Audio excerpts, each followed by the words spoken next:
What's up boys, j'espère que vous allez bien. Ça y est, j'ai enfin reçu les nouvelles Puma Clyde Court Disrupt et j'avais qu'une envie, c'était de pouvoir les tester, vous donner mon avis et surtout de vous les faire gagner. Donc reste bien jusqu'à la fin de la vidéo, il y aura un concours pour gagner ces nouvelles Puma Basketball. Donc toi, oui, toi qui regardes cette vidéo derrière ton écran, peut-être qu'elles arriveront bientôt dans ta boîte aux lettres. Comme tu as pu le voir dans l'intro, j'ai testé ces nouvelles Puma en compagnie de Valentin de la chaîne d'Oubsidia, aka The MUP, The Most Unexpected Player, que je tenais à remercier d'ailleurs puisqu'il s'est déplacé jusqu'à Lille pour pouvoir tourner la vidéo à la Hoops Factory. Ça faisait une vingtaine d'années qu'on avait pu vu Puma se positionner au niveau des chaussures de basket. Le retour était donc très attendu par la communauté sneakers basket. Et pour info, Puma est revenu dans le game en signant pas mal de rookies comme le first pick DeAndre Ayton, le rookie des Knicks Kevin Knox, Marvin Bagley des Sacramento Kings ou encore des vétérans comme Rudy Gay et DeMarcus Cousins et quelques joueurs prometteurs comme Terry Rozier.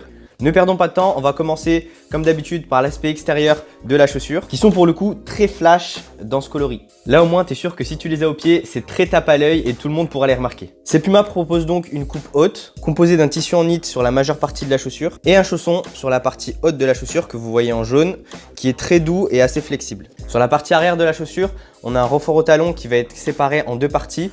On a une première couche qui est en cuir et la deuxième en plastique renforcé qui est très rigide. Au niveau de la partie basse de la chaussure, on a une grosse semelle qui vient se positionner et qui est recouverte de plastique. On a l'amorti qu'on peut voir de l'extérieur, c'est les petites boules blanches que vous voyez à l'intérieur de la semelle. Ce qui fait qu'on n'a pas de semelle intermédiaire, on passe du revêtement supérieur à l'amorti directement. On a bien sûr le gros logo Puma qui va venir parcourir tout l'extérieur de la chaussure. On a le logo félin au niveau de l'arrière et la mention Puma qui est affichée sur la languette. Mon avis sur l'aspect extérieur de la chaussure est assez positif. Je trouve que les éléments utilisés sont de qualité. La chaussure en soi est assez simple. Et ce qui est cool, c'est que Puma n'arrive pas sur le marché avec du retard, puisque ces Clyde Court entrent dans la tendance de design des modèles de chaussures de basket dernière génération. J'ai pu apercevoir 5 coloris pour l'instant.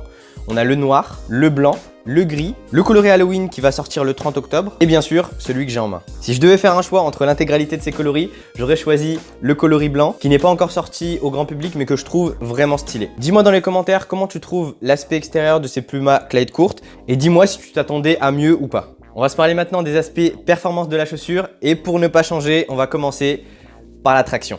Oubsidia et moi avons pu tester la chaussure pendant plusieurs heures. On a fait des shoots, des 1 contre 1, des mini suicide. Ah, that's a suicide no matter what. Et malheureusement, j'ai pas trouvé le grip assez performant, notamment sur les besoins que pourrait attendre un meneur de jeu en arrière ou même un poste 3. On a deux styles de motifs au niveau de la semelle extérieure de ces Puma. On a les mini losanges qui se trouvent sur toute la partie centrale de la chaussure et qui vont parcourir de haut en bas. Et on a des lignes verticales qui vont venir entourer toute la partie extérieure de la semelle. Il nous est arrivé d'avoir quelques glissades sur des séquences de 1 contre 1 et c'était assez gênant. Pourtant, le parquet de la Hoops Factory est assez propre, mais en fait, la chaussure avait tendance à garder la poussière, ce qui rendait les changements de direction et les mouvements un peu moins précis. Vous l'avez compris, le grip n'est pas le point fort de ces nouvelles Puma. Et d'ailleurs, Oubsidia me disait qu'il n'entendait pas la chaussure faire du bruit sur le parquet. Et effectivement, ça vient confirmer le fait que la traction est inconsistante. Deux raisons potentielles, soit les motifs sur la semelle ne sont pas assez agressifs, ou simplement il y aura un point d'amélioration à faire sur la prochaine sortie Puma au niveau de la traction. On va aborder maintenant la partie amortie de ces nouvelles Puma Clyde Court. Et je vous le dis tout de suite, c'est l'un des points forts de la chaussure. Et les KD11 et leur amorti React n'ont qu'à bien se tenir. Puma propose donc un amorti hybride foam qui combine deux technologies d'amorti chez Puma qui permettent d'amortir les chocs et donner un retour d'énergie, un peu à l'image du React chez Nike. Et j'étais étonnamment surpris de la performance que propose l'amorti de ces Puma qui répond assez bien sur les sauts. De l'extérieur, ça paraît rigide et assez lourd, notamment dû au fait que la semelle est assez massive, mais finalement ça passe plutôt bien et je te confirme que ton pied se sentira plutôt bien dans ces nouvelles Puma. D'un point de vue courte file, donc du ressenti, des sensations sur le terrain, je trouve que c'est dans la moyenne, même si bien sûr les références à ce niveau-là restent la Kyrie 4 et la Adidas Arden 3. Est-ce que ces Puma Clyde Court Disrupt sont-elles confortables? La réponse est oui. Le revêtement en textile renforcé est très confort, on se sent plutôt bien dedans et tu pourras jouer plusieurs heures avec ces Puma au pied sans ressentir des douleurs sur le côté du pied et au niveau du talon. Je trouve aussi qu'au niveau du bout du pied, ces Pumas sont assez larges. Donc pour les basketteurs qui ont des gros pieds comme moi, ça fera l'affaire. L'un des points que je voulais évoquer aussi, c'est le chausson jaune sur la partie haute de la chaussure qui te permettra de serrer tes lacets sans avoir de douleur sur le coup de pied. Et c'est plutôt une bonne nouvelle. Enfin, on a un petit coussinet au niveau du tendon d'Achille qui va permettre de protéger l'arrière du pied et d'éviter les cloques. D'ailleurs, Valentin de la chaîne d'Obsidia portait des chaussettes basses pendant qu'on testait cette chaussure et ça s'est plutôt bien passé. On enchaîne sur le maintien de ces nouvelles Puma Basketball. En fait, on a des lacets qui partent de plus bas et qui vont venir mieux englober le pied. C'est un peu à la mode au niveau des dernières chaussures de basket, comme sur la Neubron 16 ou comme sur les KRI 5 qui sortiront prochainement. Sauf qu'il y a un point qui me faisait un peu peur. Je vous explique, la semelle est assez massive et lourde. Du coup, je m'étais dit, si mon pied retombe mal, terminé pour moi, la chaussure tourne, ambulance, entorse, etc., etc. Sauf que lorsque je les ai testés à la House Factory, le support qui était au talon, qui était assez rigide, en fait, va faire l'équilibre entre les deux. Je reste sur cet a priori et je vous en parlerai un peu plus tard dans la saison pour vous dire si ça tient bien le coup ou pas. D'un point de vue durabilité, je valide complètement ces Pumas. Les matériaux utilisés sont premium et assez solides et mes impressions autour de ça sont assez positives.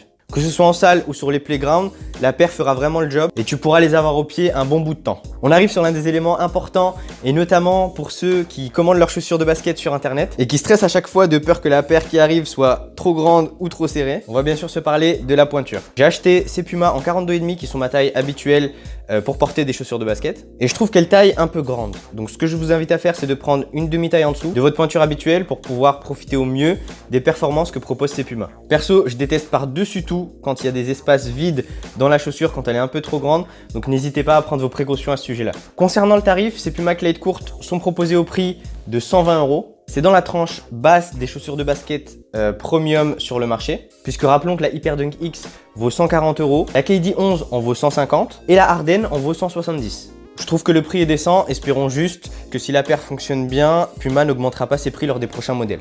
D'ailleurs, pour ceux qui veulent acheter la paire, je vous mets un lien dans la description, mais à l'heure où je vous parle, il me semble qu'elles sont en rupture de stock.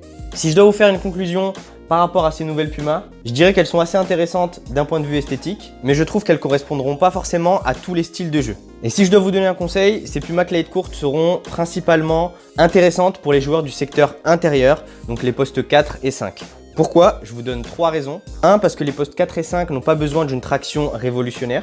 2, parce que c'est une chaussure qui est assez solide. 3, parce que l'amorti Hybrid Foam saura très bien s'adapter au style de jeu des intérieurs. Des big men qui ont tendance à faire beaucoup de sauts verticaux pour prendre des rebonds, pour aller contrer, et moins de mouvements multidirectionnels comme pourraient le faire les meneurs et arrière. Pour les postes 1, 2 et 3, je trouve qu'il y a des meilleures chaussures actuellement disponibles sur le marché. Et n'hésite pas d'ailleurs à aller consulter mes autres vidéos pour te faire une idée de ce qui pourrait correspondre parfaitement à ton style de jeu. Je vous en avais parlé en début de vidéo, chose promise, chose due. Je vais vous faire gagner ces nouvelles Puma Clyde courtes Disrupt et pour ça, c'est très simple. Il suffit juste de t'abonner à ma chaîne YouTube juste ici et de me dire dans les commentaires pourquoi c'est toi qui devrais gagner cette Puma et pas quelqu'un d'autre. Et si je dois te donner un conseil, sois original. J'annoncerai le gagnant du concours samedi prochain, donc le 3 novembre à 20 h sur mon compte Instagram Swoosh TV. Ok pour vous? Vous avez toutes les règles? C'est parti. Voilà, je pense qu'on a fait le tour de ces nouvelles Puma Clyde courtes Disrupt. N'hésite pas à liker la vidéo si t'as kiffé et la partager à tes potes, tes collègues, tes teammates, ton coach, ton prof, bref, à tout le monde. Merci d'être resté jusqu'à la fin de la vidéo. Je te dis à très vite, il y a des tests qui arrivent bientôt. Je dis ça, je dis rien, hein, mais il y a la nouvelle Jordan 33 qui arrive la semaine prochaine chez Bishop. À la prochaine. Bang!